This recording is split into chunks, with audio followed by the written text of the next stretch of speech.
I've reached the creepy level with astrology. I think I'm just like, what the hell? It's just too much sometimes.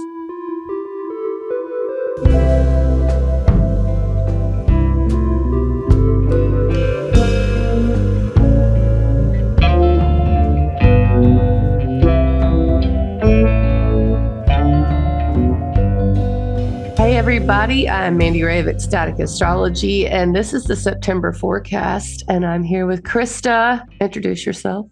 Hi, I'm Christa, Practical Astros, and I think this is our 6-month anniversary. Didn't we start in March? I think we were Yeah. like there. So, one day at a time, 1 month at a time. We didn't really intend to do this. We just happened to like each other and be friends and like to talk astrology. And then we figured we should just record these conversations. And they've been so much fun. I look forward to them. I feel like I haven't talked to you forever. It's like all of Mercury retrograde. We just were like pulling our hair out in different ways and very haphazardly checking in, but just basically like, hold on, girl. We're like in floodwaters. When we get to the other side, we'll like share our war stories. So I'm glad to be here so that we can share war stories. Maybe don't even think about going back to August, but looking forward to September because there's some cool stuff happening. Yeah, I'm really excited about September. And speaking of August and September, we're recording this Wednesday, August 28th. It's 4:54 p.m. Central Time, 5:54 p.m. 55 now Eastern Time. And Capricorn was rising. I think it still might be. Mm-hmm. And it's Mercury direct. That was on purpose. Yeah, we tried anyway. Yeah. My mic went out, my ring lights went out. Mercury was like, here's a little party favor right on the way. But yeah, I started my Zoom and my Gmail was signed out. All of my Google was signed out. And that is like, just a really inconvenient kind of wink, like, haha, and it's Square My Sun. Oh, yeah. It's a little annoying, right? Square yours too. Close enough. Yeah. Mm-hmm. No wonder. That's all I have to say. So I'm going to go ahead and pull up September here. We got a calendar to look at. And I guess, what is it? 2 days? Is it 30 days? Has September? Wait, April. 3 days. Yeah. So we have 3 days till the end of September from when we're recording this. And I really feel the good September. It feels good coming in. So I'm really excited about that. And we're heading into a new moon. So the sky is getting darker at night. And then, of course, the light is starting to get lower, more south in the sky. It just feels like fall, at least in the Northern Hemisphere here. Yeah, we've had some cool nights. And like the best thing about like Virgo season is that we have the chance at least to get the best of both worlds, like hot days, but those kind of cool, crisp nights where you get to wear sleeves. I know, I've got mine on too. I can't. I love layers. I love scarves and layers and sleeves and not having to wear shorts because I always feel like a dork in shorts. So. There's this rule as a musician. There's like this unspoken dude rule to not wear shorts on stage. Yeah. Nope. In the South, it's almost like if you're playing a hot day. One time Warren cut his jeans off. So, the ability to not have to worry about the heat is always so welcome, and to still get to enjoy some of it. And it's hot and dry here, really hot and dry. But I think we're in for some really nice days ahead, at least astrologically speaking. Maybe that will translate to weather. I always hope so. But the first day of September, it starts on a Sunday, which I like, by the way. Very orderly. Very orderly. And that's how my calendar is laid out. Some people like the Monday start. I like the Sunday start because you're really preparing for the next day. Yeah. But this particular Monday has Uranus stationing retrograde. I mean, Sunday, and Pluto retrograding back into Capricorn on that same day. So, and they are almost trine. They're pretty close to being trine. So, what is it? It stations at, I was about to say, I think it stations at what, 27? Where are we? 27:15 right now. So that's where it stations. We're at the stationary degree while we record this. And then Pluto will be at 29. So that'll be, about 3 degrees of difference. Close enough. When I looked Yeah. at this, when I like looked just kind of like at the month ahead, it was maybe it's because I've been watching like a bunch of old sci-fi like space movies. And there's always this scene in a movie where they're in a spaceship and they have to like punch a bunch of things and like pull these levers to like get out of a situation. It's like they're hurried and they're stressed and maybe they're actively being shot at or whatever, but there's like this space command center scene where they're like, go back home, go back. Like it's like all these like levers and buttons that get pushed. And when I was like looking at like Uranus and Pluto feel like extra spacey when they're together, and it's like I could just imagine these two levers of like chunk pulling him down and be like, let's get the fuck out of August. That's how it feels. I like turn on the boosters. Woo, man. Yeah. Yeah, I feel that. And I don't really ever put Pluto on my calendars just because it's such a long orbit, long cycle. Yeah. Uranus is, I'm fond of Uranus. It has an 84-year cycle. So I like that it's close to a human lifespan. But this in particular just felt like, I think it deserves to go on as the kickoff to September. And I mean, as far as it goes, I don't necessarily think that there's much of immediate change in the air. Maybe some people are more sensitive to it, but I do feel like Uranus retrograde in particular does seem to slow things down because it is such a fast kind of idea, even, archetype.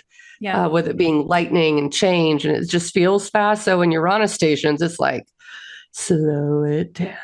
And they're both in Earth. And, there's, maybe because I'm just sentimental, Cancer Venus or whatever, but, I'm already sentimental about this is the last time Pluto's in Capricorn for our whole life, right? It's like, this is like the hospice visit for Pluto and Capricorn and what it means, in the Capricorn house. Like it's so hard to extract a singular transformation that has happened in your Capricorn house. Maybe if you're Capricorn rising and you've just seen personal transformation or within relationships, if it's the seventh or whatever, it might be easier.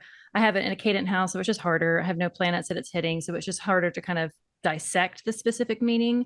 But if you can, or even if you can't, just thinking about the Capricorn house and how Pluto has been going through there for a decade and a half, this is the last little touch point. It's like one final, it's that Cinderella going back for the glass slipper, that one final little thing. And it's only going to be there for like 6 weeks or so. And then it'll be Aquarius for the next 20 years. So there is a little bit of, okay, it's kind of a big deal because it's the last pass, it's this last, little bit of retrograde and forward movement. And the fact that it's kind of doing it on the same day with the other Earth sign, Taurus, with having an outer planet in it. I don't know. It just kind of, it gets my attention too, because they're kind of happening together. It's like both hands on two reverse levers of like, let's do one final thing. Because, they're not personal planets. So I feel like the broad strokes of how we experience it collectively might speak to just the Capricorn Taurus themes as collective. So maybe it is something more physical or tangible or more obviously earth-based. I don't know. I'm curious to see kind of how it will happen. There's other things that go in and kind of add variety to these transits, but the fact that they're both kind of doing this movement on this day to start off the month definitely gets my attention. And yeah, mine too. And the fact that all the outers are pretty well attuned to each other. Neptune is at 27 Pisces retrograde, which means it makes a sextile to both, right? Yep. And then Pluto and Uranus are pretty close. And, because it is such a long orbit, we don't really use wide orbs for these. But I think that we'll get a little flavor of what it's like to have all of these outer planets really tightly close to working together, and it's... Yeah. Before they all move too, because next year the vibe is very different than now. So this is like this last time to kind of gel this vibe so that we can decide what the next one is going to be. Yeah. I feel like also it's a little bit with it being in Earth, it's the last polish on something, some cultural thing that's going on, especially with regards to things that are material, I think. but all of it being in very material signs. And Pisces being kind of a dissolution of things as well. So I think that, it's possible we might see something fade away and something really be polished to be the next thing. Whatever that might be, it might be like VR headsets go away and everyone gets the Elon chip. I hope not, but please no. No. And I mean, speaking of Virgo, the new moon in Virgo is the next day, and we have all this Earth going on with regards to the first 2 days at least. And Virgo is such a meticulous, much more. Well, not just that, but we're talking about a new moon, something very, very close to us. So this is going to, I think, make it maybe more noticeable, the Pluto and Uranus retrograde, that we have a new moon in Earth. And it's just like this Earth is really standing out right now. Yeah. Can we look at the chart? So it's Moon's Day. What degree is it's the moon? It's going to be probably right 11. Nice. I do like that. I mean, everyone likes the 11 stuff, 11 feels, that was my soccer jersey, was 11 in high school. Loved it. So yeah, 1104, what is it doing? I do wonder with Mercury now direct, this new moon does feel like hey, we got something now, like this, we figured something out. Let's start this.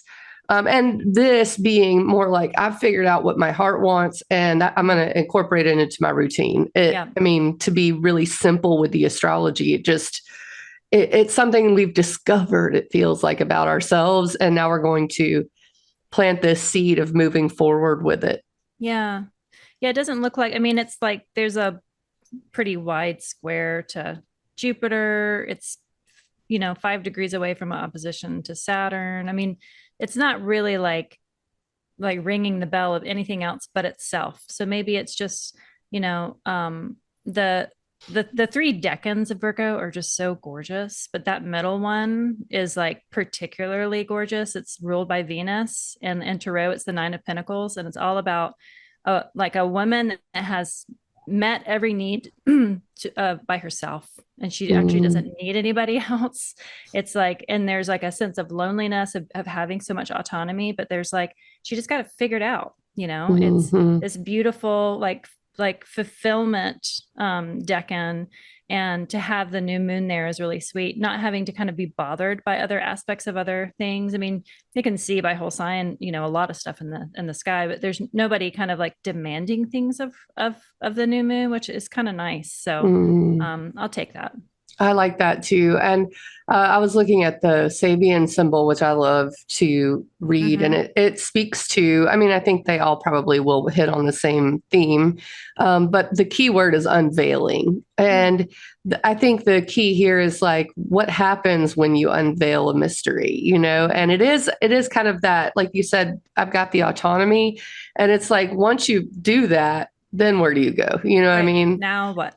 Yeah. Once I've figured out how to, unveil this place in myself or have this power over myself, how do I direct that into the future? I really love that. And I also think with Mercury direct in Leo too, there is a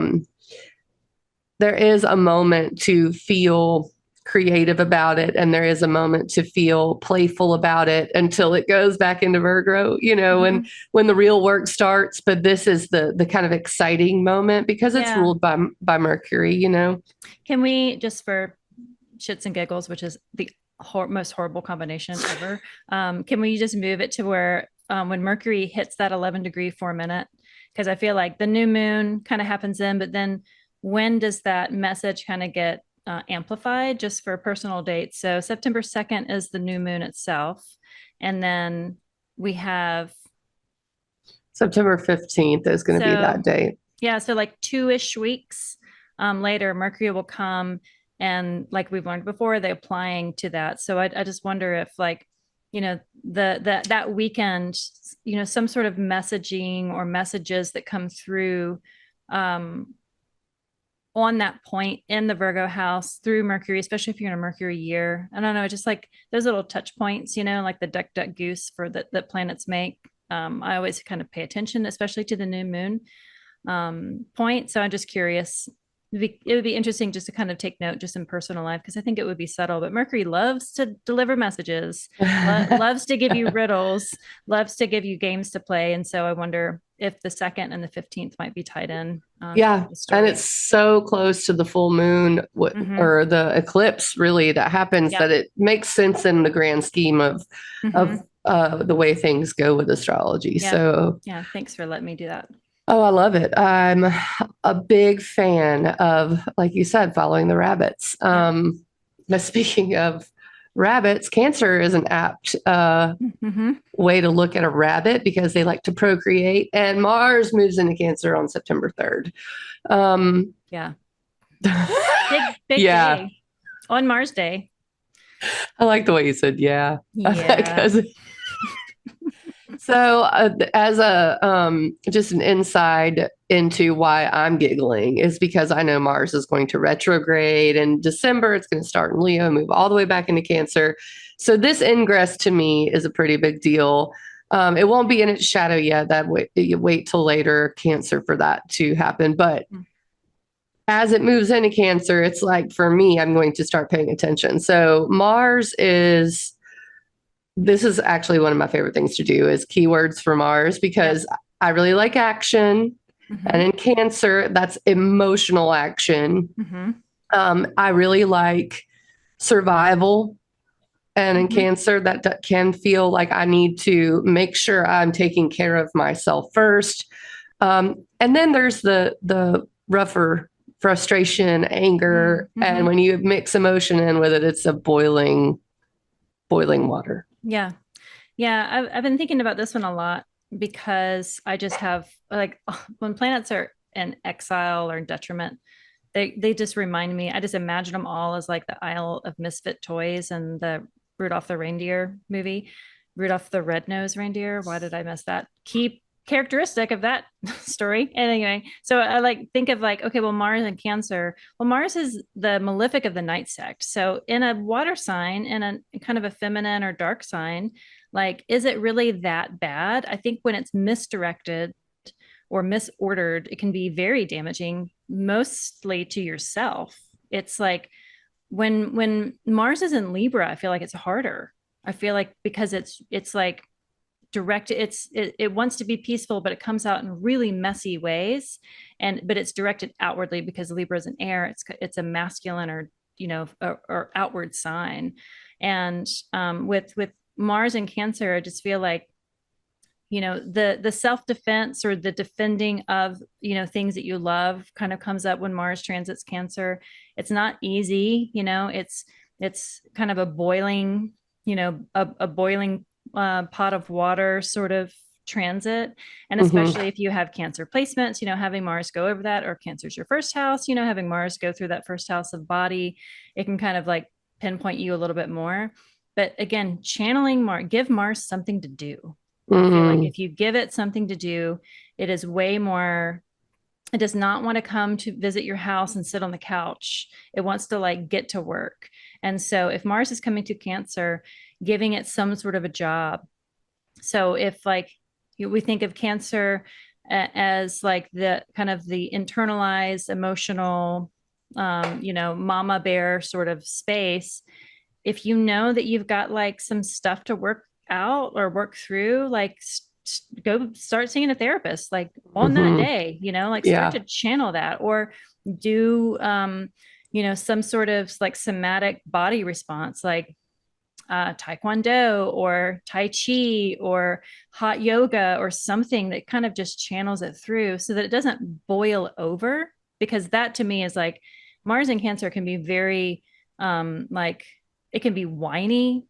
It can be like really thin-skinned and easy to argue because your feelings are hurt. I mean, it can be a lot of not fun, but I feel like it's also manageable. Mars, if you can give it a job, can be way more manageable than Saturn. I feel like Saturn can sometimes, you can't even participate in Saturn transit sometimes. Right. But Mars, you can kind of like argue with it. Like, okay, let's do it this way. And it's going to be in Cancer for a while. Like, for sure. Quite a while. Way too long. Speaking of, I got the date. I think I misread AM PM. It's actually 2 p.m. on Wednesday that it goes in. But something that should be, I think those 2 days are worth talking about whether or not that's the day, because that means Mars is anaretic on the 3rd. Yeah. And the anaretic part of that in Gemini. So anaretic degree, for those who don't know, means degree of crisis, or it's been, kind of called that. I don't want to like just say, because astrology has many different schools of thought, but the degree of crisis is how I look at it. It's really the end of a sign and everything it has learned or dealt with, or it's just the whole breadth of the sign. I feel like the 29th degree holds in it. So you're going to have these crises that come at the very end.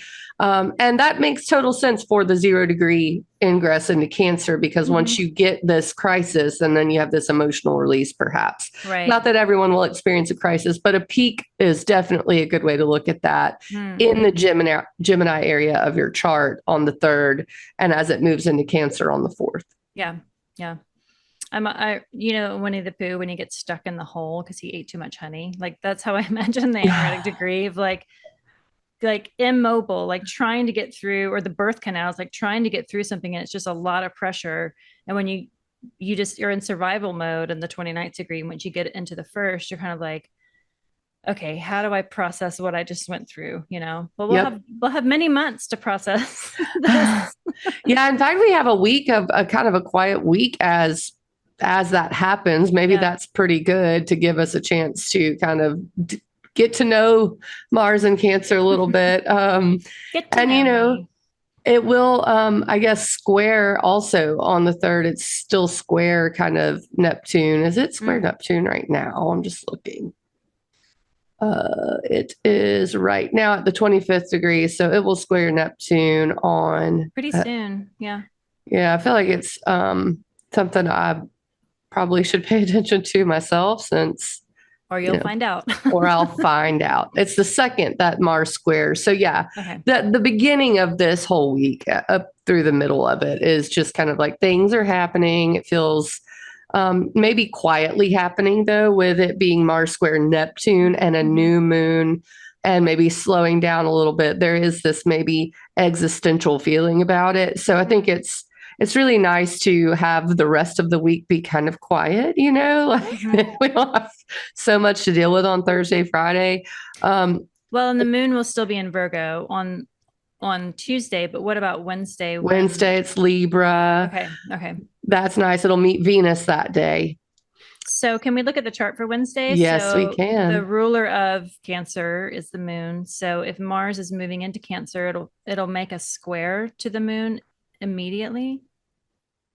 So actually, let me go by hour, because we've got Mars anaretic. And in fact, let me just go ahead and draw people's eyes. Down here is where Mars is. And here is the square to Cancer. Yep. It looks like it squares it cadent first. So it squares it in Virgo Gemini on Wednesday at around 11 a.m. And then, that's so crazy and thankfully, I mean, I kind of like the fact that Mars and Cancer is answering to a Libra moon, but this does add to the shaky nature of Wednesday, I think. Because, you get ingresses anyway, and you have the Mars and moon ingress at the same time. Yeah. Going from mutable signs to cardinal signs just feels like you're dealing with 2 themes during this day. Well, the good thing is Mercury's direct, so ruler of Gemini, and Venus is in Libra, which is pretty awesome, so it's like at least like blessing that Libra house and really empowering. That's a much more empowered Venus than what we've had for a while. And a much softer Mars answering to the moon Venus conjunction. Now, granted, the South Node is there. Maybe we should point that out, because the South Node can kick up some things, but I don't get the feeling that it's maybe a reminder, actually, because Venus is sweet. So so Wednesday, actually just the whole Sunday through Wednesday, let's just daily happenings, and then you do get quiet, I think, because you go, moon is late Libra with Venus being the ruler still on Thursday. Friday is, gosh, still moon Libra. Is it moving slow? Yes, it meets black moon Lilith. That's the slowest part of the right of space for the moon. So the moon's, could we get like 3 days of the moon in Libra? I'm really excited about that. So later Wednesday to Thursday into late Friday is moon in Libra. So yeah, man, that's so great. I think that gives us just enough cushion to get used to some things. And then you have Saturday, the moon moving into Scorpio. Actually, it's probably Friday night.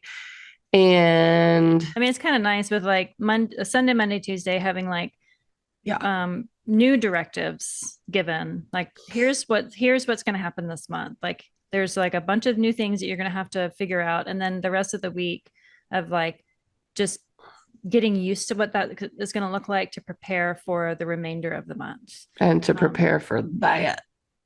What? We don't have to talk about that. Why did you bring that up? Don't tell them.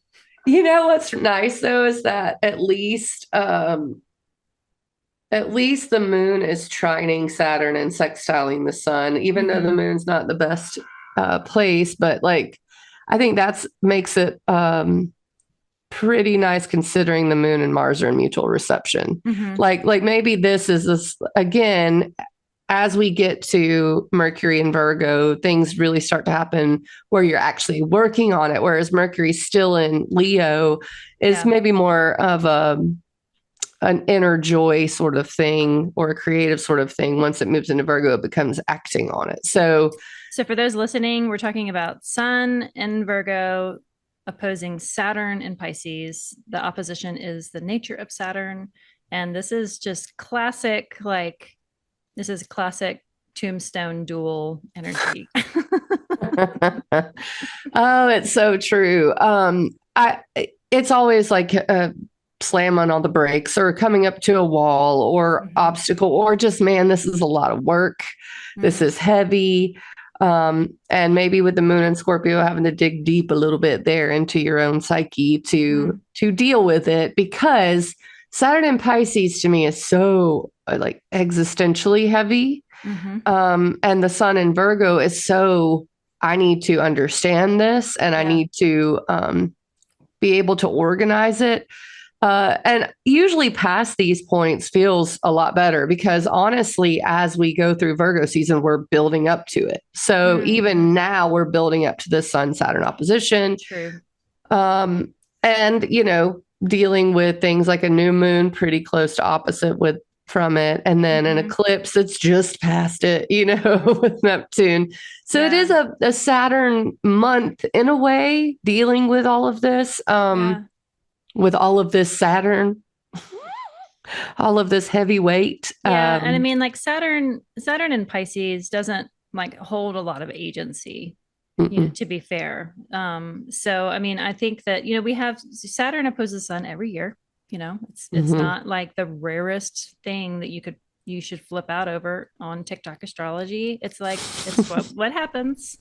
And, you know, I it's like that tension between the illumination of the Virgo house and like the desire for finding the limitation in the Pisces house. You know, I mean, I feel like it could be that tense day. It is a Saturday. It's Saturn's day.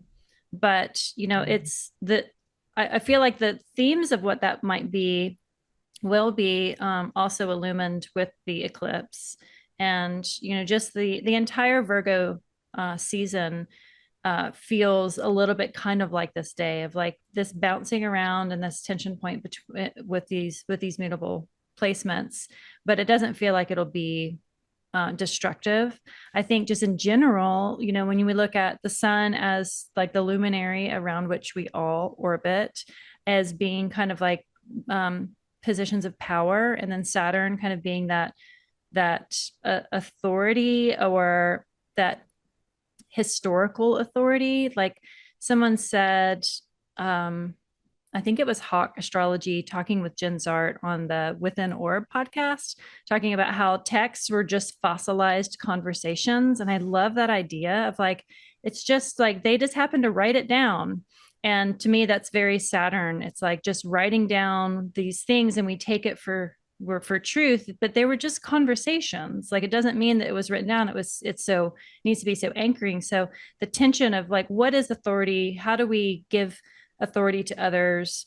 And maybe like the sun is like the spirit of like grabbing and intellectualizing your own personal authority and agency. So I just wonder if themes of authority in general, whether it's in politics or just within community or wherever the axis is, but if that tension kind of starts to arise where we find the limits of what we accept authority to be, that's what comes up. I like that. And I like the T-square to Jupiter being the having to consult with your own beliefs and what you've learned and communicate, with whatever people or things are in your life. Sometimes you have to communicate with your car, like sometimes. So anything in that way, I think Jupiter's actually there to support, even though Jupiter is in detriment. It's something that I think is positive. And I think it's also positive that Venus is applying to a trine with Jupiter, still pretty far away. But having those two air signs, benefics, supporting each other is something that I think helps us deal with it. We see the gifts, we see the people in our lives who support us. And when I say dealing with it, don't expect anything like crazy to happen. But it does seem like if there is work to do, it's going to come up on Saturn Sundays, or it might come up on a Mercury opposition to Saturn. But Saturn feels always involved when it comes to, okay, I got to put in this work to do this. Or, man, I didn't realize, I had to send it in so soon. And now I have to do this as soon as possible. So the deadline. Deadlines arise. Mercury is around those days, Friday and Saturday, squaring Uranus as well. So surprises could be something that, we are made aware of something that we need to, that maybe we weren't expecting, or maybe we were, because Mercury has done this. This is the third time Mercury's squaring Uranus. So maybe we are aware of it. We know we have to do this. I'm thinking of a theme, my personal self, like, oh, okay, maybe I should have this as that date as a goal to get this done, because if you're going to set goals, this is a good time to set it. And I know that in electional astrology, you don't want to do anything with Saturn opposition, generally speaking. That you want to like have momentum. Yeah, you want exactly. To slow something down. If your spouse wants to get a divorce and you're like, no, that's a day to be like, okay, let's start talking about it. I don't recommend that. Do not recommend that. I'm just saying, as like a evil astrologer, that's what I would say that you should do if you want to like slow it down. A friend of mine she started to change when, instead of saying sorry, she would say surprise. And that's when I think of like Uranus square Mercury, it's like, you might be inclined to say, sorry, I didn't get this to you. It's like, surprise, I got it to you today. Cause I feel like, you might have this thing of like, I have my list of from to-dos to ta-das is what my corny list is. And I can pick any of these and be like, I need to get that done before that day. So that I can be like, surprise, it's finally over. It's finally off my list, Absolutely. Yes. I think that's exactly that's the day to make sure you're just getting in before that. So it's not as stressful. Yeah. I like that. And I actually have something a little interesting, probably. Oh, not that word. Pretty cool. I don't have any words anymore. Words have escaped me. That Kevin meme of like, I can't even repeat it. I can't either. And I feel like it's been this whole Mercury retrograde for me. I'm just like, I don't have any words. But cool will suffice for my throwing stuff away, because it does feel like I want to be done with something. Yeah. Wrap it up. Wrap it up. That's exactly how it feels. Skip to the end. And then of course, next day, the 8th, Mercury moves into Virgo. Yeah. So I like the idea of, if you have stuff like physical stuff that you want to get rid of and donate or throw away or recycle or whatever, just getting it out. Like the in feng shui, like, things hold energy, clutter holds energy. And sometimes you want to hold good energy because it's like, I like looking at my stuff, it brings me joy. It has good energy, but stuff that just sits and collects unnecessary energy, like letting it go, throwing it away in the trash can so that you're ready when Mercury comes back home to Virgo. And it's like, then when you take something out, you don't have to spend the mental space anymore. It doesn't take up the mental real estate. It opens up to have new things, like way more inspired and exalted things, like Mercury and Virgo, kind of be able to walk in the door. When you've gotten rid of stuff, you just make the space for like better things to come into you and into your life, So I like Mercury coming home after the trash can day. So. Yeah, I feel that. I feel that completely. I feel like that energy is already coming into, at least personally. Virgo, I call the pruner of the zodiac. And you could say the same thing with getting rid of things. You're just getting rid of the things you don't need, the things that you said, like you said, hold energy, and you got to clear out space for the new. And Saturn in Pisces, Pisces is such a good sign to utilize when you want things to just kind of easily go away. In fact, I find a lot of deaths happen with the moon in Pisces, and Pisces just allows that to transmute or move or dissolve. And so if you do need stuff to get rid of, this would be a good day to do it as well. Saturn's day. So I'm like, what do I have? I think I could actually get rid of stuff that day. And then the 8th, make your list for what you want to do, because Mercury's back in Virgo in a sign that it calls home. Thinking a lot clearer, maybe at least until it opposes Neptune. But I mean, there is a sense of freshness because Mercury's back in the place that it was trying to go anyway. Right. It was just trying to get home, forgot its stuff. Yeah. And so 4 degrees is the kind of where it's stationed retrograde earlier, right? So once it's going to move pretty fast. It won't cazimi the sun in Virgo, which I am a little bummed about because I love Mercury cazimi in Virgo is just awesome. It'll cazimi in Libra later, but it'll move pretty quickly through the sign of Virgo. It'll kind of like go, make all the aspects, and then when is it? Oh, it's the 26th. Yeah. So we only have we got that. Just a couple of weeks. Yeah. Yeah, it leaves its shadow September 11th, which does feel pretty fast. Yeah. So you've got that. I think it's really neat to have it when it spans 2 signs as well, because it feels like you're getting a pretty complex Mercury retrograde with a lot of different things going on. Yeah. But I always it's like you're cleaning up 2 areas of your life at the same time. It may be a little stressful, maybe a little crazy, but at least you're doing it, Yeah. So I like the fact that when it goes back into Virgo, it's still got a little bit of shadow to deal with before it can just move on. I like your Mercury retrograde roller coaster graphic. It does feel like that, especially when especially it started in its own home sign. It's like, oh my gosh, it's going to be bigger. And it did feel bigger for me. Also playful. I mean, I did like the Leo aspect of it. I don't like that it was my second house, but I like the Leo aspect of it. So yeah, I'm looking forward to taking care of business, which it does seem like going into the week of the 9th, Monday the 9th, that's what begins to unfold. And yeah, Mercury sextiles Mars almost, I guess as it goes out of its shadow. That's pretty neat now that I think about it.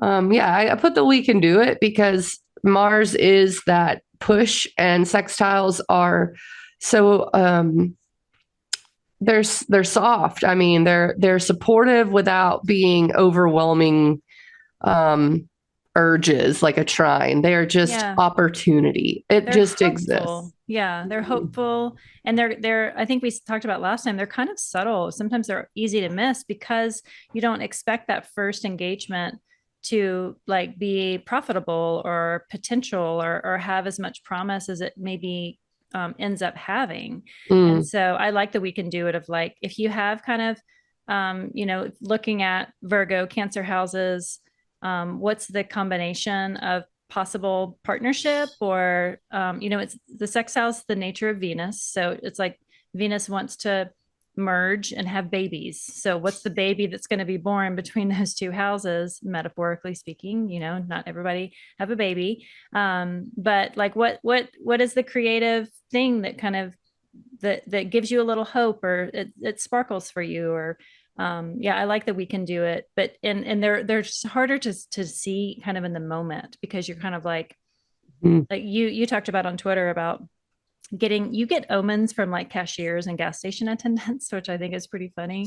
But it's like, what sort of, you can easily forget those, because it's just like some, you know, person in your periphery of your day that doesn't actually hold a lot of meaning, but hearing something kind of potent or ominous or auspicious from the mouth of a gas station cashier can lead to something else that maybe you wouldn't give them credit for. But if you pay attention on that day, maybe it will come from a gas station cashier. Maybe you'll go to Buc-ee's and like have this really random interaction, and then that leads to something, positive in your first and third houses. I mean, Yeah. you never know. Yeah. And it does happen exactly that way. And I think that around these 2 days, because the next day is Sun square Jupiter, it does feel like there's probably a lot of potential for omens, for having things show up in reality, especially with regards to Mercury being in its own home sign of Virgo, which is Earth, Mars being in Cancer, which is emotional nature, and then the Sun square Jupiter in Gemini. These are, again, these signs that seem to be available when things transit them. And I think that everything feels a little bigger or a little more. I mean, squares to Jupiter feel hopeful, even though maybe sometimes you shouldn't feel hopeful with a square to Jupiter, but it does feel like I can do this. And I think both of those things in the middle of that week and Mercury moving out of its shadow feel extremely hopeful. And then you have Venus applying to a trine with Jupiter, and we can pull up the chart for all of these, but I mean, those are some wins, really. Yeah, all can of we look this. at that chart? And we also have a Friday the 13th, which is yes, we do. I'm doing an astrology retreat that night. I'm so excited because I just wanted to make it. I was like, why not do it on Friday the 13th? It seems like it makes sense. Do you have like a horde of black cats that you just like push across the pathway like every hour on the hour? We have them. They live behind the Lowe's. I live by Lowe's, everybody. And they have them that they like multiply. And so I get black cat crossings more than the average person, I think. And I'm just like, yeah, come on. I have ladders we can set up as well. Lots of different things. I have tons of umbrellas we can open inside. So my theory of why it's unlucky to walk under a ladder is because they used to hang people from ladders. Yeah, that's not. And so, like, if you were hung under a ladder, you probably did not choose to be hung, and as a really cruel way of killing someone, that your kind of trapped spirit is like they're hovering like a spider web, waiting to grab onto a mortal to like extract you or put your revenge on them. So that's my theory of like why it's unlucky. It just feels like the 1111. It's like their little portal, little walkways.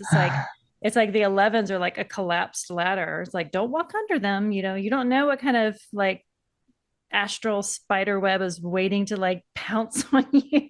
Yeah, that's very true. And I never knew that about. I mean, I guess intuitively you could figure out it's easy to hang someone from a ladder, but yeah, that makes total sense. Yeah. So yeah, we have morbid for Friday for Friday the 13th. I mean, hey, actually, what's funny about that is whenever we were talking about Pluto retrograde, what kept coming in my head was Michael Myers, people falling, right? They should have been able to outrun him. He walked everywhere. Yeah. And I kind of was thinking of Pluto retrograde like that. Like it's so slow, but man, don't trip too much, Or did you ever see that movie, The Blob? The Blob is like the first like horror movie that I showed my son.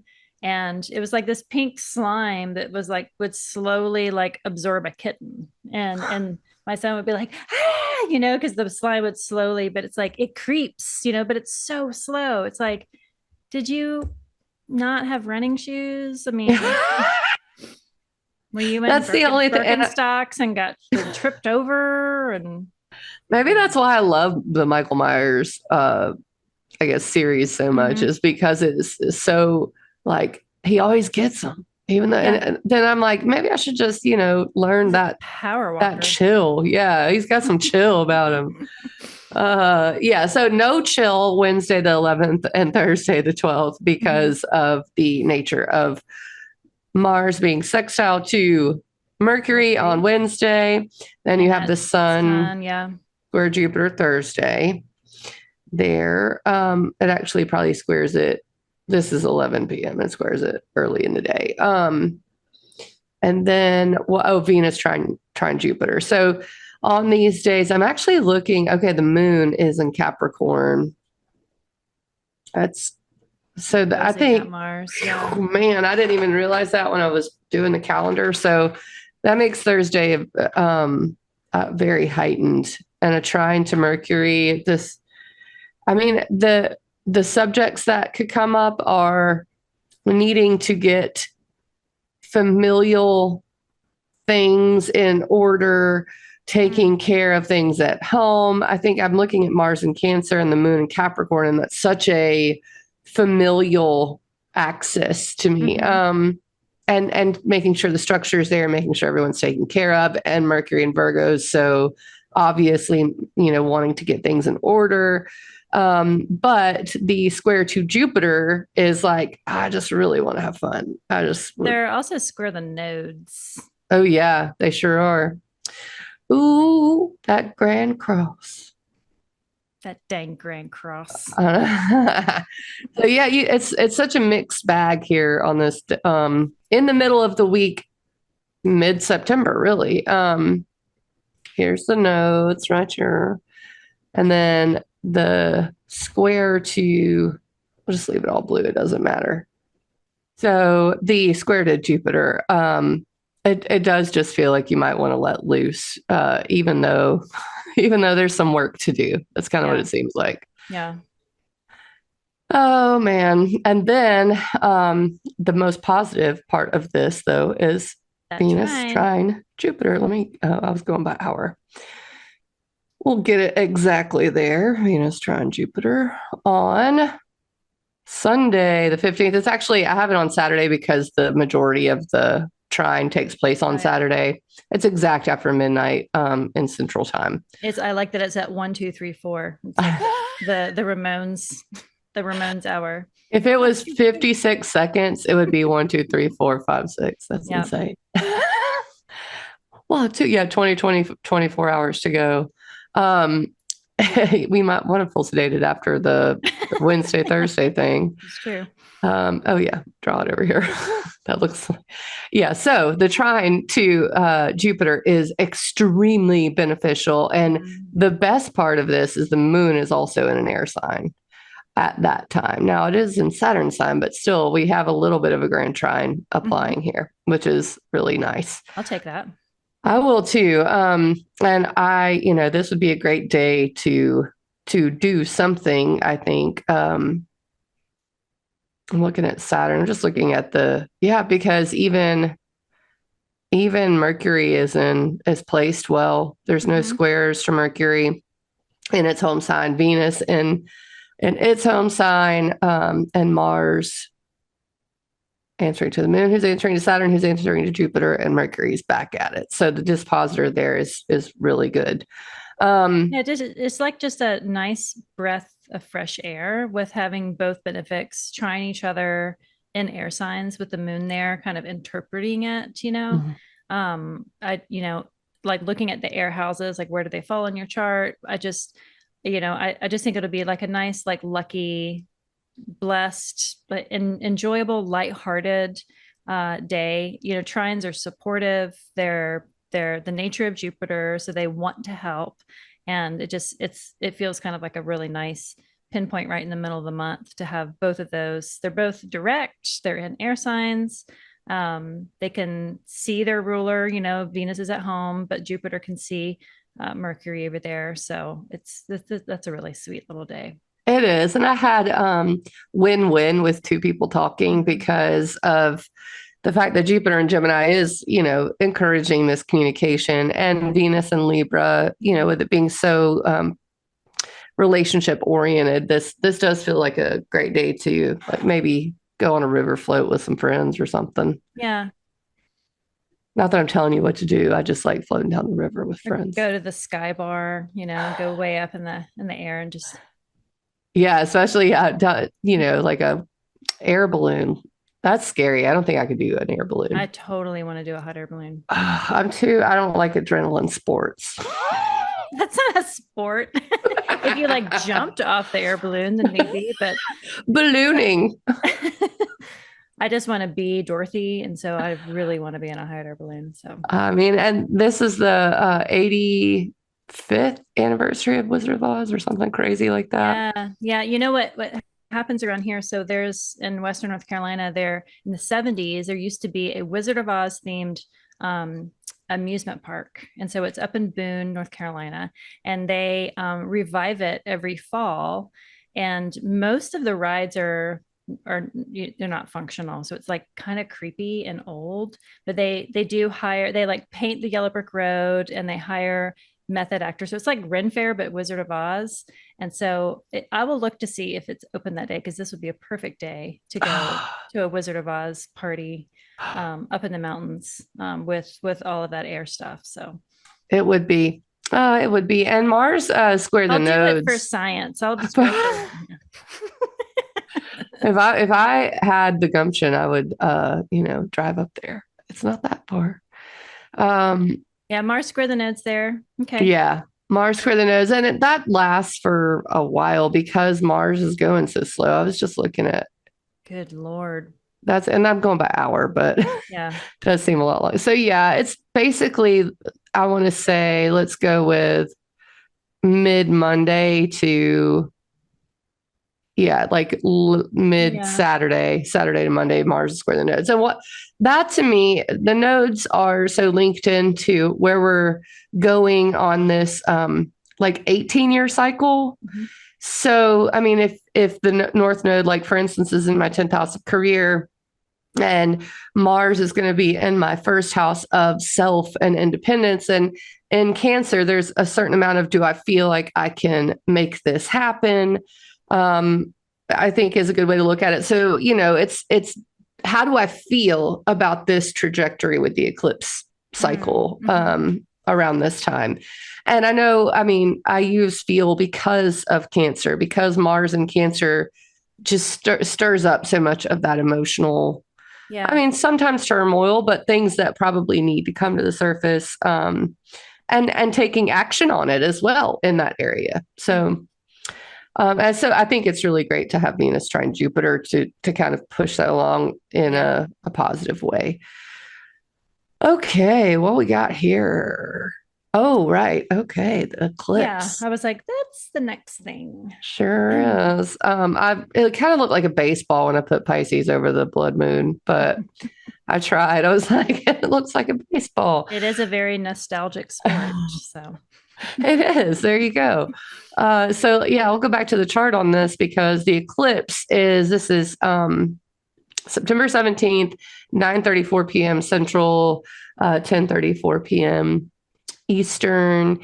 And if you're on the West Coast, you'll have to subtract 7:34. Yeah.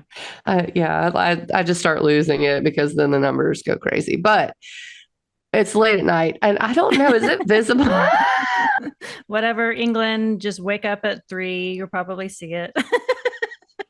Where is it visible from? I haven't looked at that. I think it is visible in the States, isn't it? I don't know. Let me check. We're bad astrologers. Remember how we were like, we don't prepare. We just look at the calendar and talk. But then it's like, but then there's like legitimate things that maybe we should know ahead of time before we start recording. I have not looked it up. It looks like it might be partially visible here. Okay. So surprise. I know. Yeah. Yay. Surprise. Not sorry. Especially so in the eastern half of the country. Okay. So let me share this little so we can just let everyone know. The darker pink is going to be. Oh, yeah. So east of the Mississippi, all of South America, nobody lives in Greenland. So yeah, apologies to the Greenlanders, but most of Western Europe, again, if it's going to happen at 10:30, so it will happen at 4:30 England time. Mm-hmm. Let's see. Yeah. Let's see. Maximum 3:44 a.m. in England. For our England watchers. I hope they're out there. That'd be cool. I know of a couple. Well, hello. No, it's a good day. I meant to go back to the chart. Top of the morning. That's Ireland. Top of the morning. Yeah, that's Ireland. I mean, Appalachia. Do you say Appalachia or Appalachia? Appalachia. It is not Appalachia. I agree. Yes. Agreed. So this eclipse is with Neptune, and that is especially dreamy, especially spacey. It is 5 degrees away from square Jupiter. Again, especially big effects. And it's ruled by Jupiter. Mercury is opposite Saturn. I think it exactly opposes it the next day. Yep. So in terms of meaning, I definitely think Jupiter, I know that the Pisces area will absolutely, that's where the eclipses are going to. So they're absolutely going to be important. But for some reason, Jupiter really catches my attention during this eclipse. And I think it's because it is a place that we're exploring, and Pisces doesn't mind that. So it just seems like that's a good place to look at. If you're looking at what the eclipse might do around this time for you, take a look at the Jupiter and Gemini area. I have a feeling for me, I've got in cadent houses, it's going to be extremely spiritual. I already feel that coming in. Like, it just feels like I'm getting realigned in that way. And I hope that's how this comes out, is realignment. That's what I get from it. I don't know how you are viewing it. Do you have any ideas on it? Well, I mean, I have like a, not surprising, confusing relationship with Neptune, because like whenever Neptune's there, I'm like, okay, what is it supposed to mean? And a reading recently, the visual came through when the client was explaining, because I asked them, I was like, how would you explain your Neptune placement? Like, help me understand this. And the way that they explained it, the visual that came through was like, Neptune can bring, like, say you're on a foggy moor in England, where they don't say top of the morning because that's Ireland, but you're in a foggy moor in England, and it's hard to see forward with that Neptunian fog. Neptune is in Pisces right now, which is a very sentimental, retrospective looking sign. It's why Venus exalts there, is because it's like the most looking back and remembering all of the examples of connection and love. It's like so sentimental in Pisces. So Neptune's in Pisces in this like retrospective sign anyway. And when you drive through fog or you walk through fog, you do leave a trail. And that trail cuts through the fog, and it has a little bit of clarity of just what the path has been. And that's kind of what I've been circling around with Neptune, is like, it's hard to see, for me, it's hard to see forward with Neptune, but it's really lovely to look back, because that carved out pathway is like this really nuanced example of like how you have moved through. And when you talk about like a spiritual path, like looking at all the beautiful twists and turns that you didn't expect to take, but that led you to exactly where you are. And so with the moon there, really close to Neptune, it just feels very sweet and reminiscent, and like kind of a compassionate teacher with Saturn there as well. I like Saturn opposing Mercury personally. I think that that's actually kind of like I'm looking forward to that transit of just having that planet of limitations and the planet that loves to cross limitations, being in that opposition to each other. So I don't exactly know on this side of the transit what I expect it to be. the sun being in Virgo opposing that moon and Neptune together. I feel like I'm just using my own little allegory of walking through the fog of like, how can I look back um, through, Pisces is my fifth house. So like through creative expressions, like what have my past creative expressions been and how have they informed just my beliefs, connecting to that Jupiter and Gemini, how have they kind of led me to where I am? And maybe that gathering that information, which is really what Mercury likes to do, gathering that information to then turn around and be able to say, like, I don't know exactly where I'm headed in the fog, but I know where I want to go. And so I'm just going to start walking forward. That's kind of what is coming up with that. And then also, this is the first like eclipse that we've had in this series that we're going to have for the next couple of years, which is very exciting. It is. So it maybe with eclipses, it's hard to know if it's going to be loud or not. Sometimes it's so subtle and it starts to kind of reveal its story in chapters over the entire cycle of that eclipse.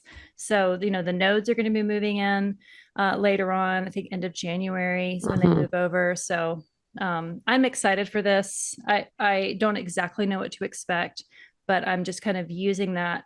I'm giving myself the go ahead to just be very retrospective, and because that's how I'm choosing to engage with Neptune, which is just one of the hardest planets for me to grasp. Like surprise, like it's hard to grasp. So yeah, no, I agree. I do love the kite, with the outer planets there, Pluto and Uranus, and it does feel being the first in the series, even though the node is not with it, just extremely potent and like you may not know, and I think the retrospective thing works with this. It's like sometimes if you're traveling and you go through fog, you don't know how far you've made it. Right. And then when it clears or when you're able to maybe let go of something, you're like, wow, I have made it pretty far, and I've done a good job. And maybe now this is the next step I need to take. Yeah. I mean, it does help dissolve. I think as much as it confuses, it also, the mechanism of that feels like it helps you let go. The mechanism of being confused. It's like, I'm just tired of not understanding it. So maybe I'll just let it go. Yeah. Well, is it Richard Tarnas and Cosmos and Psyche that talks about Neptune, like the stage? I might be remembering a different book, but like the state, like if you look at the outer planets, it's different stages of gestation. Like Neptune is just like the baby in utero that is like there's ultimately connected, surrounded in that amniotic fluid. Like you don't need to figure it out. Like you're just floating, and you can dissolve or not dissolve. Like there's no decision that needs to be made. So antithetical to Virgo sun, it was like, what exactly are we going to do about this? It's like, yeah, what we're going to do? Not worry about it. That's what it kind of feels like. We're going to do? Just trail off. Yeah, we're going to escape as much as we can and hope that we figure it out. And yeah, Mercury opposite Saturn, Mercury may want to know. And I think that if there is any stress or anxiety around this, it's going to be in the need to know. And maybe we don't. So, yeah. With that being something is coming, and around that time, you can just maybe go. I've had a lot of clients who want to know right now. Yeah. Like there is this need to, well, when is this going to happen? I'm like, it's really not the right time. Like as much as Virgo really wants to know, and Mercury will be moving in that same area, there's a thing we have to go through first. And I think that this eclipse, the Mercury transit through Virgo, and things may be a little more revealed. With I've had clients that have wanted to have these definite answers, and I do tarot readings in situations like that. Not as like a cop out, but it's like the astrology is not talking to you right now. So let's pull some cards, and it's like, I need to know, okay, well, what does that actually mean? I need to be reminded of what I think I already know is going to happen. And tarot is kind of like in your face. This is what you asked. And so the tarot will like bring things up. And it's like, do you really want to know? Are you sure? and that's why I love tarot, because it's so subtle, and it's just like this, it's basically like a mirror of like, this is actually what you look like.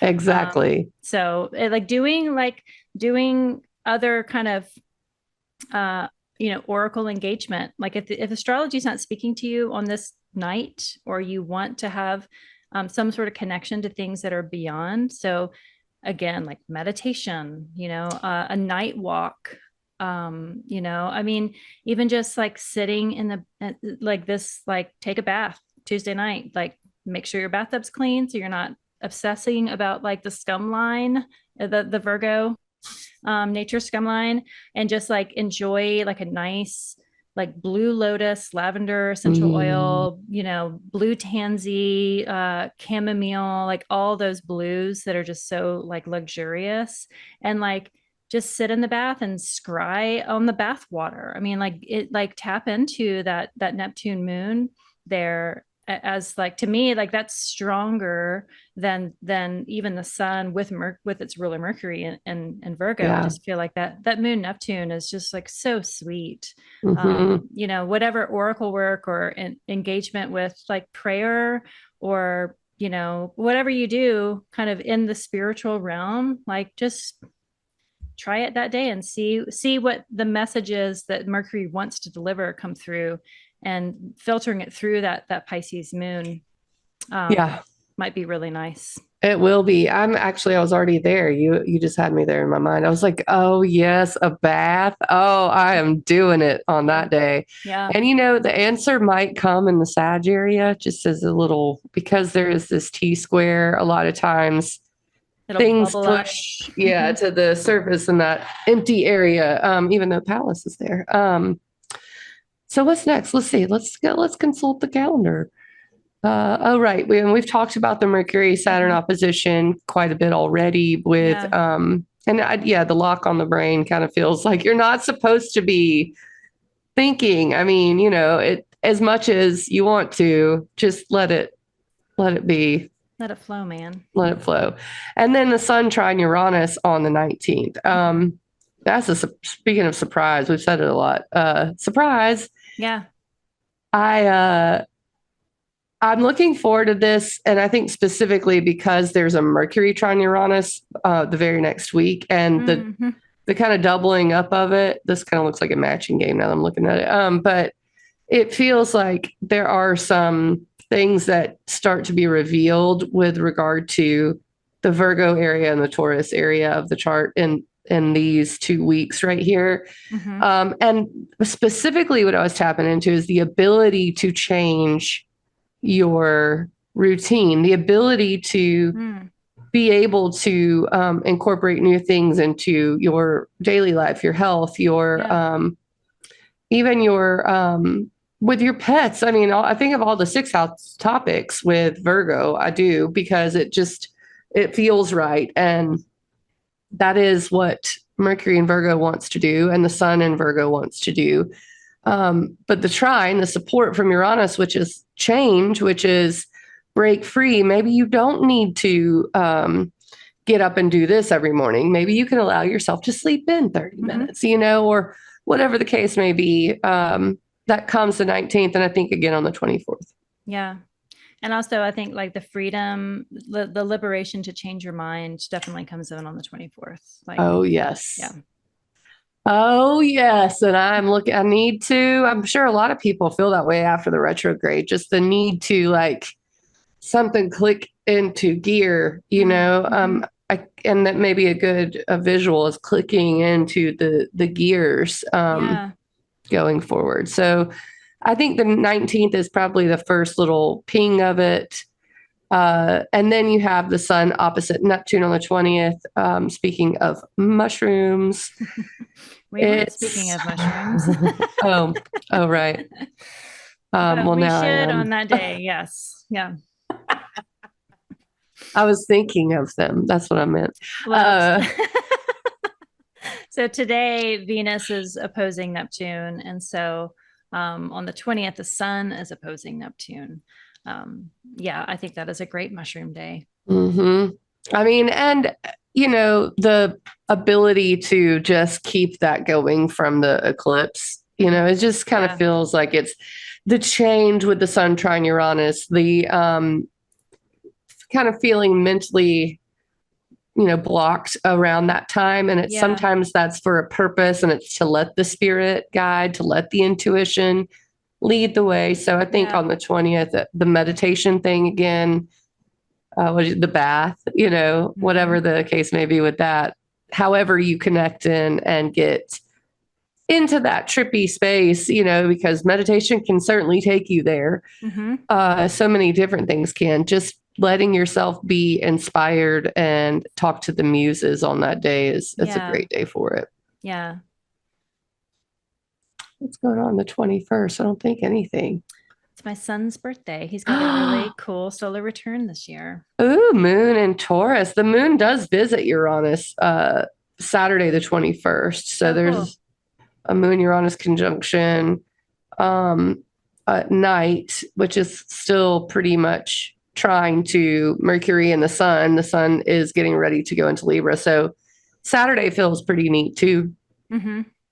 There's no crazy big squares, except, and I think this is going to be more Sunday, Venus does square Pluto on Sunday. So something to note. Oh, that's right. Yeah. So just before. Just before it moves into Scorpio. Yep. Yeah. That's kind of like a kick in the pants right before it goes into Scorpio. I know. It's like, okay. Venus, get out of your house. You've been there long enough. Not really. There's a mind to be mined down here in Scorpio. It's like, oh man, but I was enjoying the royalty, the castle, and I've got to go into the underworld. Okay, great. I mean, well, so on the 22nd, it's the vernal equinox. So the sun goes into Libra. Like now it's just getting definitely into the cave, the tunnel, the mind part of the year. And it's kind of nice. It's like, okay, well, the ruler of Libra just like forges off ahead. It's like, all right, so I'll just go ahead and start digging into the Scorpio depths to unearth the treasures. Because that's one of Scorpio's favorite things to do, is to find the treasures, for better or worse. So Venus is not at home in Scorpio. She's at home in the opposing sign of Taurus. But, I know so many like really amazing natives that have Venus in Scorpio. So again, I love misfit toys. Every planet kind of has something to teach the sign and vice versa. So yeah, I agree. And I do like the fact that Venus is anaretic when the sun moves into Libra is actually kind of, I chuckle a little bit. I laugh at, cosmic laugh whenever things like that happen, because it's just like, oh, well, the anaretic degree, we've referenced that earlier. It's the degree of crisis. Now with Venus, I mean, I think the crisis is already there with Venus square Pluto anyway. So there is this maybe push-pull need to transform something wherever Libra is in your chart, and Capricorn, look at both. Yeah. Because once the sun moves into Libra, Venus spends like, I want to say it's like a few hours before it moves into Scorpio in its home sign, just like last minute, like, oh crap, I got to get rid of this or do this or transform this or lock up, something like that. In fact, let me look at when Venus moves into Scorpio. So it's the equinox is 7:43 a.m. on Sunday, September 22nd. And at 9:36 p.m., Venus moves into Scorpio. 14 hours later. Yeah. So you have all of that Sunday to, I don't know. It's like not make preparations, but maybe that's the word there. It just feels like the square to Pluto. Those have come up for me quite a bit. And maybe it was because didn't Venus go retrograde in Capricorn at some point in the last 5 years? I think it was 2022. Yeah, it met up with Pluto like 3 times. 21, 20, somewhere around there. Yeah. Let me look at that, because this, in fact, let's just really quickly, if in case it, spikes or sparks a memory or something like that. It opposed. So what did I have? Venus. Pluto is what I was trying to do, not Jupiter. So June 5th of 2023, it opposed Pluto in Leo, and then it squared Pluto March 16th of 2023 in Capricorn. So maybe look back at that time period. And then it conjoined Pluto December 31st, 2022. Okay. Yep. And March 3rd, 2022, which means there was when is the retrograde? Let's see. That was, I thought the retrograde was 2022. Yep. It went retro, or is that direct? Let's see. December 19th, 2021. So you were, into 2022. So there's been this cycle that has really seemed to be, and Mercury was retrograde as well during that time. But seems to be something where we're trying to either, it's empowerment. That's the word I keep getting for this cycle. And this is the last time with Venus and Pluto interacting, and it's by square, which is like, this is that, it's really the last chance to, and I don't mean to say that to like make people nervous or whatever, but it seems like it's the last chance to that closing story, pinpoint what's going on there. Like for instance, I hope this helps. This is how I use astrology. This is how Christa used astrology. Venus is in my 4th house of home. Pluto's in my 7th house of relationships, and one of the things that I have lost especially since the Jupiter, Saturn, Pluto stuff in Capricorn, the pandemic, let's just say that, has been people coming into my home as much as I used to have them in my home. I used to have dinner parties, and I used to, and I didn't have to go out to like places that I don't really want to be anymore, like for instance, dive bars and stuff. I really enjoy my home, and I enjoy having friends in my home. And that's come up as a theme, and it started to kind of change. It has started to change. You're even part of that. Just having friends come into your home is such a special thing. So I look at stuff like that, like, transform your life, transform your home in the way that you want. Especially if you felt a certain way about the Capricorn part of your chart. So, that's how I use it, and that's how I'm looking at it. And it really does seem to be something that I've paid attention to in a way that I don't normally with Pluto. Well, it's interesting. A penny jar for the interesting jar. It's curious that Venus is there at the 29th, the sun is there at 0, so it's like casting this light into the Libra house. And when I look back on that time, that's when I started to read about lucid dreaming and started to do practice of lucid dreaming, and really started to transform my lucid dreaming kind of existence. What's your 12th house? It's my 12th house. My lot of fortune is there, and my natal Pluto is there. And so it's like, real anecdotally, I just find that my natal Pluto is like my superpower of dream, because it's really, I do some badass work there. I talk about lucid dreaming on a couple of podcasts. The first podcast I ever did was like a whole series of them on lucid dreaming, just because that's outside of astrology. Like that's like, I could just talk about it forever. And so I think about just personally, I wonder about having all that illumination, all that beauty in that house of Libra. But then I immediately think of like, okay, if you're in a perfection year or a Fredaria period where Venus is your ruler, I would just really pay attention to that vernal equinox and see, and look back at all those points, because Venus just feels she's at that she's like at the gates of her kingdom saying, I'm about to leave, I'm about to travel, like Anana down to the underworld. I am here, I am powerful. Like, what are you going to do while I'm gone? Because it's going to be a while before she gains dignity, when she gets into Pisces, way later in 2025. So it's like she's in this really powerful position because it's that anaretic degree, because she's about to leave and she's in the square with Pluto. It's like she's having to kind of make that agreement of like, I'm going to go to the underworld again. I'm going to dive deep. I'm going to kind of write this final chapter in these and these houses, and it's going to be a while before I end up in a place that is comfortable to me in Pisces. So that day on the equinox just feels like a really momentous, noteworthy day. So yeah. Absolutely. Another penny for the absolutely jar too, because I hate that I say that. Venus in Scorpio does get serious in a way that Venus doesn't typically, to me, even in Capricorn. I feel like Venus in Scorpio is very focused and serious and wants to dive deep. Yeah. And so you're going to want, things like I love to use ride or die for Scorpio, like especially when I think of relationships. Yeah. So Venus in Scorpio is like, who are the people? Yeah.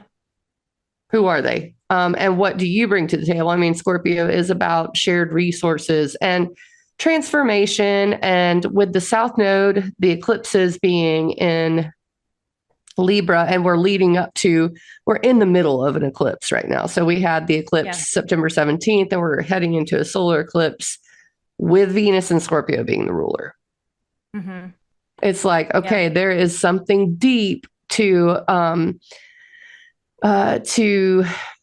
balance out here. There's something deep to dig into. And then it will also be trining Mars and Cancer. So it feels very like root chakra work that we're about to have to do as we get close to the solar eclipse in Libra, the South Node solar eclipse. There's like keywords that I love to use with Scorpio is like, it's like defiant authenticity.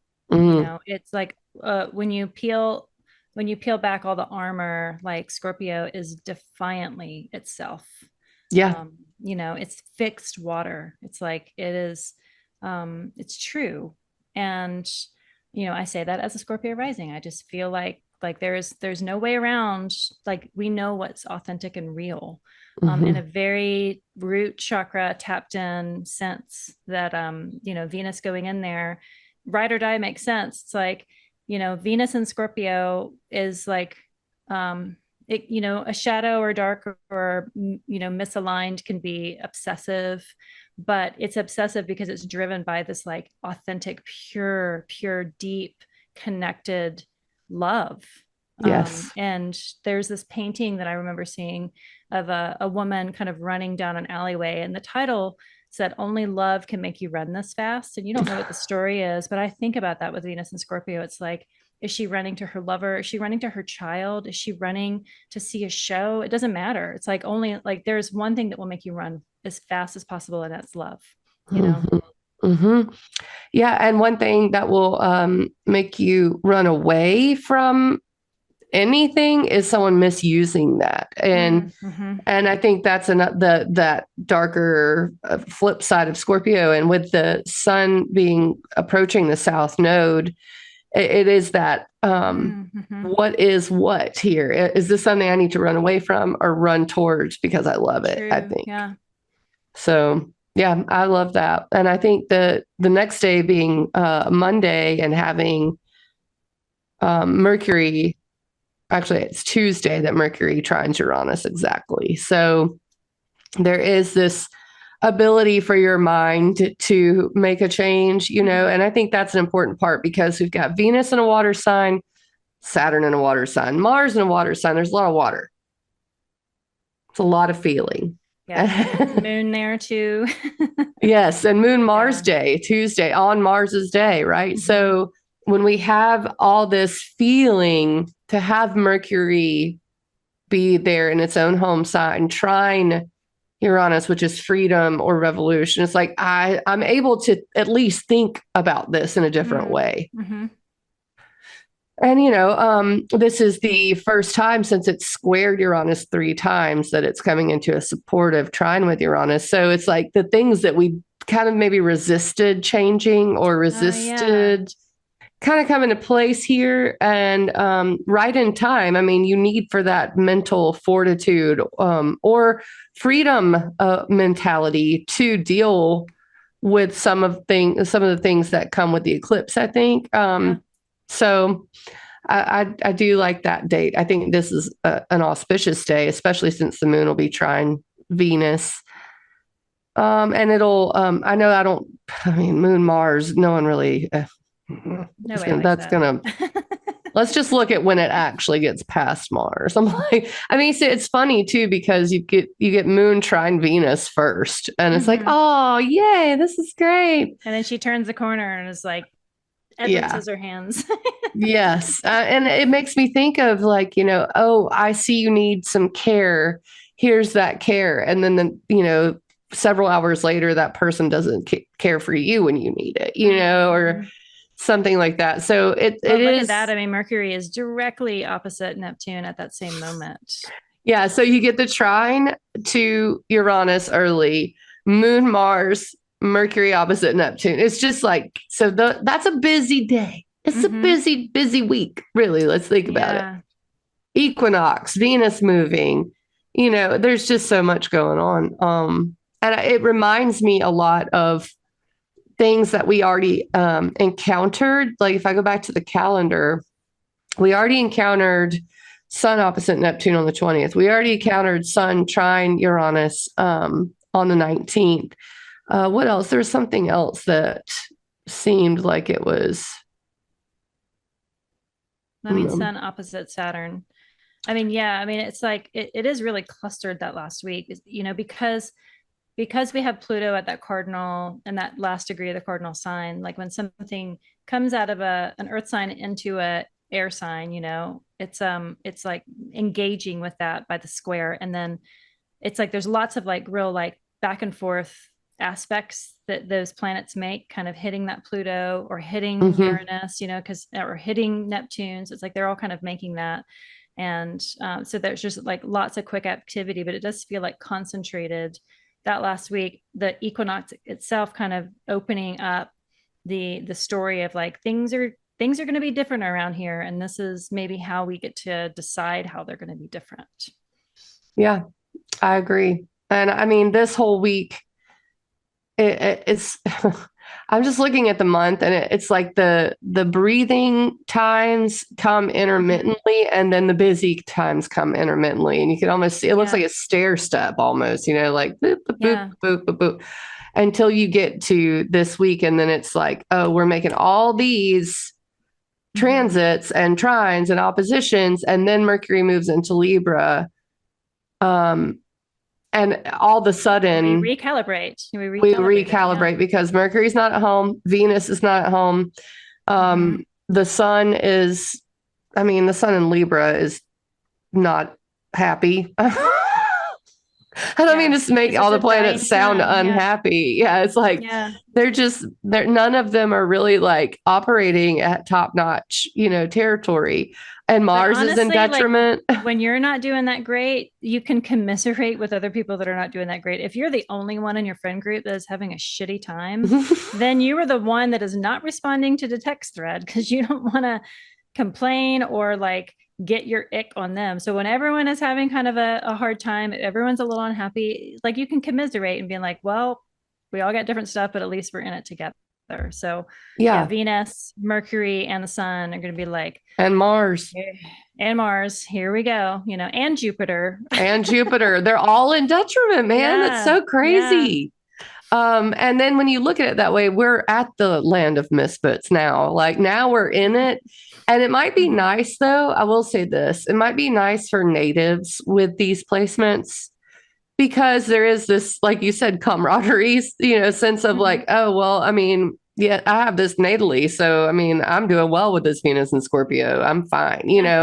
There may be situations like that that come up. I don't mean to say just because all the planets are opposite of where they want to be or whatever, that it's going to be a crap time, because that's not true. It's just things get a little wonky. They operate strangely. Venus is going to operate in a way that it doesn't normally operate. It's going to go really deep when really it's supposed to keep the peace. In Scorpio, it's like, no, I just need to tell you the truth. Okay. Or I'm not going to talk to you at all. I'm going to use the power of my mind, things like that.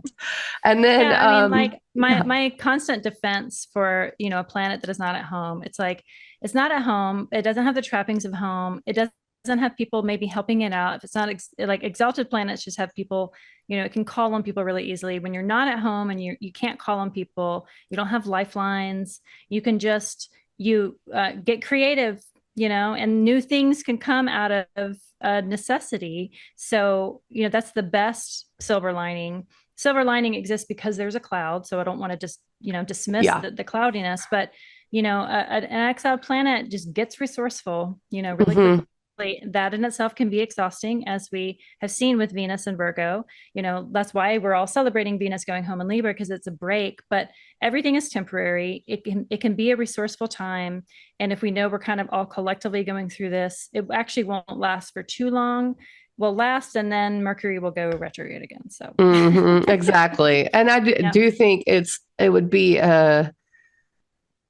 nice if you got things done before maybe the 23rd, or anything that you need some good juju with, let's just put it that way, before all these planets go into detriment and fall and all that. Electional astrology has a hard time that last week and a half of September.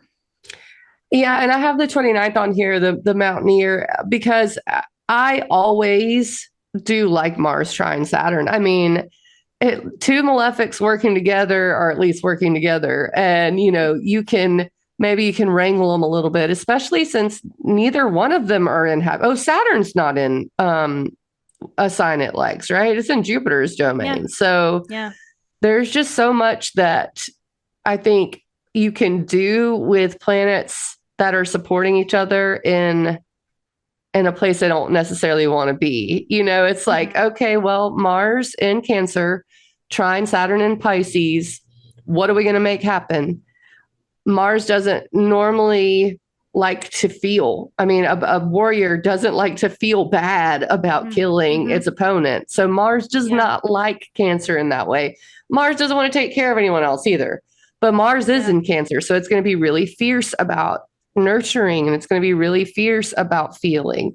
Saturn, it can't really get anything done in Pisces. It's just like grasping at straws, So when you have at least the intuition firing up on this day, the 29th, use that to your advantage. There may not be a whole lot of advantages right now, but use that to your advantage. And then definitely the Cazimi on the 30th is something to use. Yeah, I would hazard, as a child of the 80s, avoid quicksand on the 29th.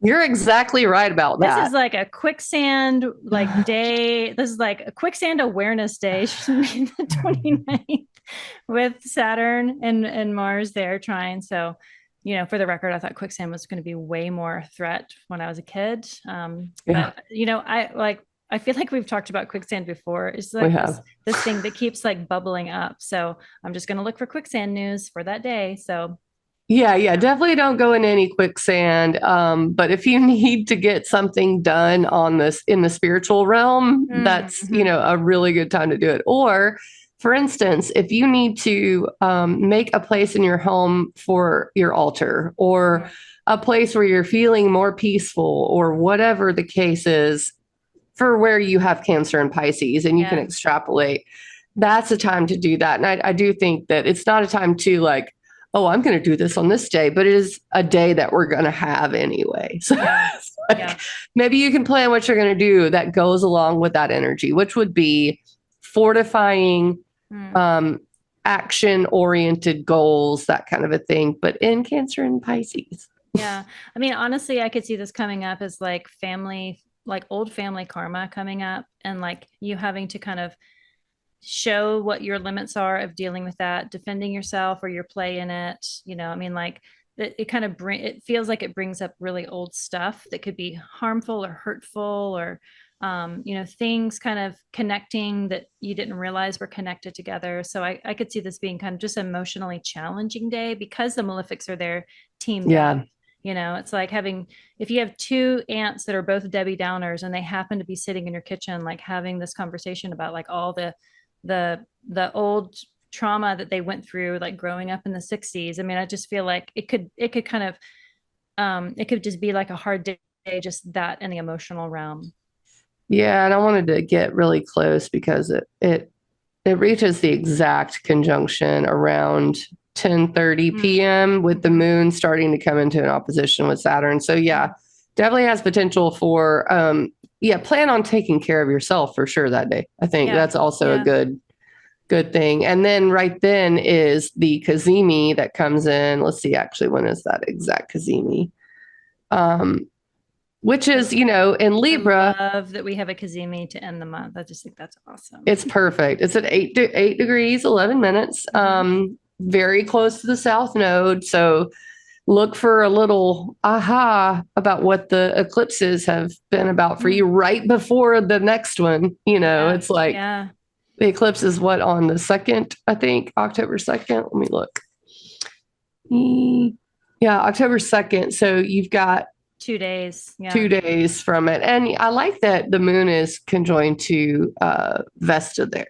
I love that. I think that's great. Vesta, I mean, I don't normally talk about the asteroids, but Vesta is such a wholesome, like, it's the keeper of the hearth, So having the moon in Virgo, it almost is like if there was another ruler of Virgo, Vesta might be that. Yeah. I mean, not necessarily, but it does feel very Virgo, support, take care of.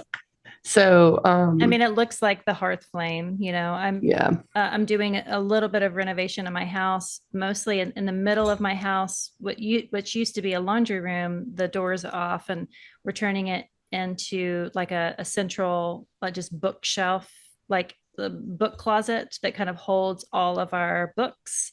And we have like a electric, like, fake fireplace in there too. It's like the center. It's like that.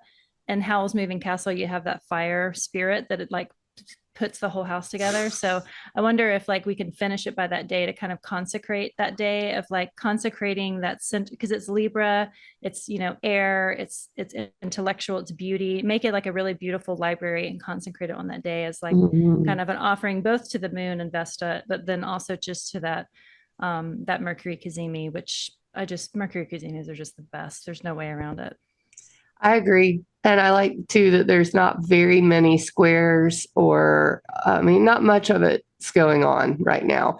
You do get it as you go into October, you get Libra, Cancer squares. But right now, I mean, this is a better day than I think either the day before or the day after is going to be. Yeah. So I like that. I like that day. And the moon's past Saturn as that happens, as that Cazimi happens. So, and our advice for August was, like, just take the win. And I feel like we can just keep propelling that forward. Whenever you get good days, like, take the best part that you can. Yes. Knowing that there are always going to be difficult days. It makes the good days good because they're a foil to the bad. So whenever you get these little glimmers of, like, goodness, glean the best that you can, and carry that part forward.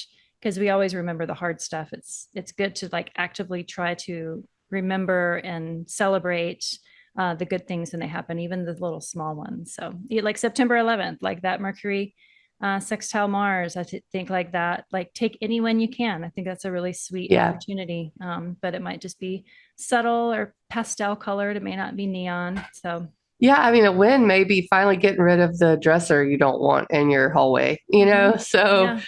Things of that nature. And I mean, that's why I chose this color for September. It just feels very, wholesome's the wrong word, I think, but humble. It's humble. Like, humble means, like, of the earth, it's like comes from the dirt. There's hummus, there's, like, life in it, and it's subtle. Yeah. There's a lot of cleaning, a lot of dusting going on. And I don't mean that just, like, actually, I mean, figuratively. It feels like we're, maybe getting things ready for winter and starting to come back to ourselves a little bit. So, enjoy September. I think there's a lot of, like you said, a lot of wins. And I'm looking forward to it. I think especially the first parts of the month. Yeah. I guess I'm looking forward to both the action and the rest. It's like, it'll be busy and then we'll get a break, and then we'll be busy and get a break.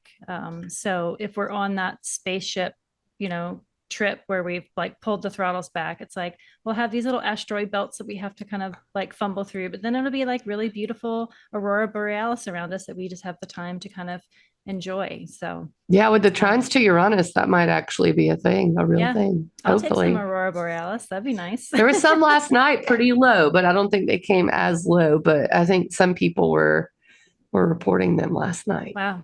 I know. I hope that happens. I do want that to happen again. And it did happen Taurus season. So maybe that was the Uranus speaking to us. We'll see. Yeah. Some space waves. Did you want to share your calendar? Oh, sure. That maybe we're going to put these on our website and stuff and our socials so that we each have our own version. And I was thinking, I was thinking that we could let everyone know that they are available.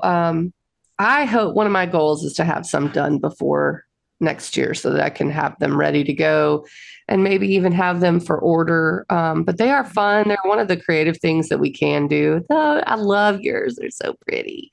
Yeah, they're fun to make. I make these and then I make a mobile version so that you can just have an image of it that you can keep on your phone to kind of look up. And I'm thinking of keeping this one blank. I usually have like sigils all over the place, but it's kind of nice having a blank one too that you can kind of put in your own things. So it's adjacent to like the honeycomb. It doesn't have your own personal, but you can put your personal planets or your personal stuff in there. So I love it. And it's so pretty. And yeah, that's a great reason to go to practicalastros.com. Mm-hmm. Is it practicalastros.com, correct? That's not. Yep. Okay. Yep. And mine's ecstaticastrology.com. And we'll both have something of that nature available. And of course, you can use those websites to book us for a session. Yep. We would both love that. And please, while we're bringing this to a close, like, share, and subscribe because it helps so much. We would love it if you would. I'm at Ecstatic Astrology on everything.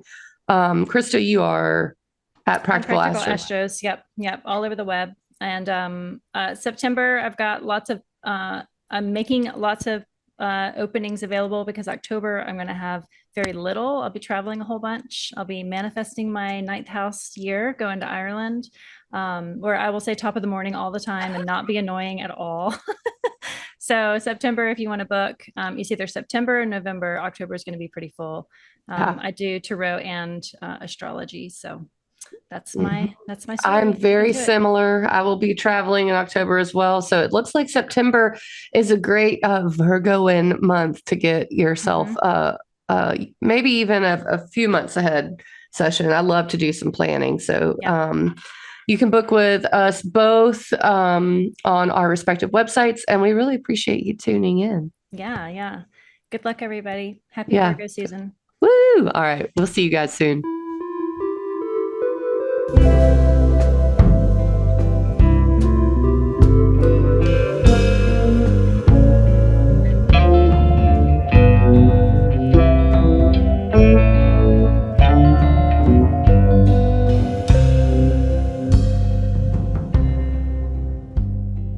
Like and subscribe.